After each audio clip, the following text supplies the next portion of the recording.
this lesson I'm going to talk about intervals, and I'm also going to talk about inversions. Okay, now at the most basic level, when we're playing a chord progression, let's say it's A minor, E minor, F, C, okay? And then we can change it up a little bit. If we play it the second time around, we can go A minor, E minor, F, G, okay? So we change it by just one chord. Now at the most basic level, we are playing the root, flat 3, and 5, right? For a minor chord, okay? But here's what we're gonna do. Instead of playing chords like this, what we're gonna do is we're gonna begin adding intervals into it. So what I would recommend, and the two intervals that I use a lot, okay, is the major second, okay, which is this note here, okay? So you can see it sounds a lot softer. Okay, and the other interval that I use a lot is the seventh. Okay, now I don't play it like this, okay, I play inversions of that, which is what I'm gonna talk about right now, okay? So let's say we're playing in A minor, add 2, okay? If you take that E up there and you drop it down here, playing a different inversion of it, okay? Now, of course, you can take that A here and push it up as well, so that you can go that way or you can go that way, okay? And you can keep going, okay? And then you can go push that C up here. Okay, so this inversion is something that I use quite a bit, okay?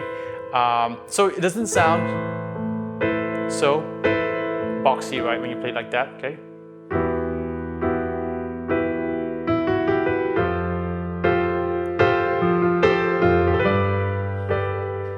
Okay, and so the goal here is to help you take the rough edges off your piano playing, okay? And not sound so monotonous, because if you keep playing like that, okay, it just sounds, after a while, it can get rather monotonous and boxy sounding, okay? So we're gonna start taking the rough edges off your chord progressions, okay? So major second, tip number 1, okay? Add your major second in there, okay? And use inversions of that major second, okay? Change it up. Okay, so now you're sounding more unique, okay? Okay, and here's another tip, right? So we talked about your 7th chords, right? So your A minor, 7, right? Okay.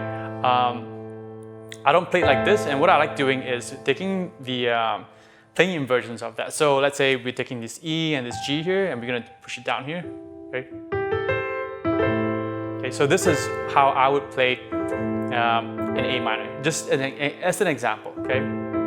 I think it sounds better like that, okay? And you can also use it with the 2. You can play this inversion, but you know, with the 7th inversion and the 2nd inversion, we have definitely a lot more options now with the sound, okay?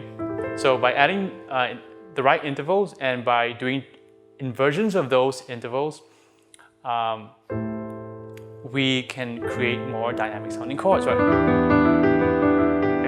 And then with F, okay, G, okay, okay.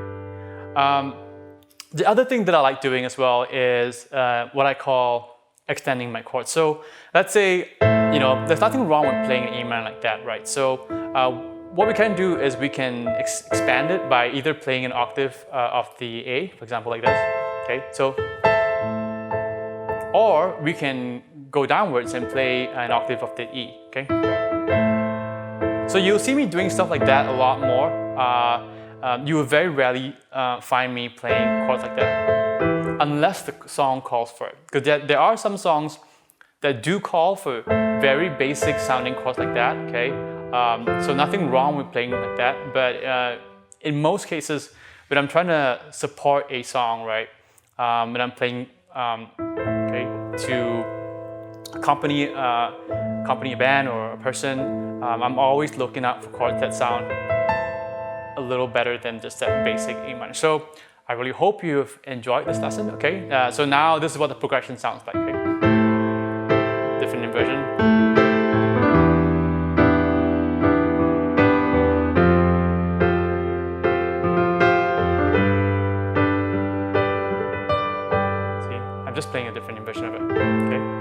So I really hope that this lesson has helped you. Okay, like I said, once again, these lessons are going to be very simple and very quick tips to help you improve your playing.